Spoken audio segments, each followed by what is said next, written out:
აქედან შემოდის გზა. ასე გადის მანგლისისკენ მიმავალი გზა არის და დიდგორისკენ და ნახე. რამდენი ნაგავი იყრება. უკანონოდ და ჩუმად.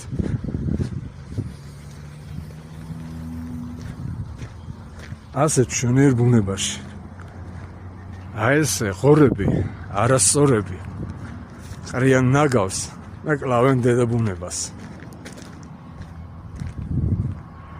აი ესე გზა ჩადის და ნახე რამდენია გადაყრილი.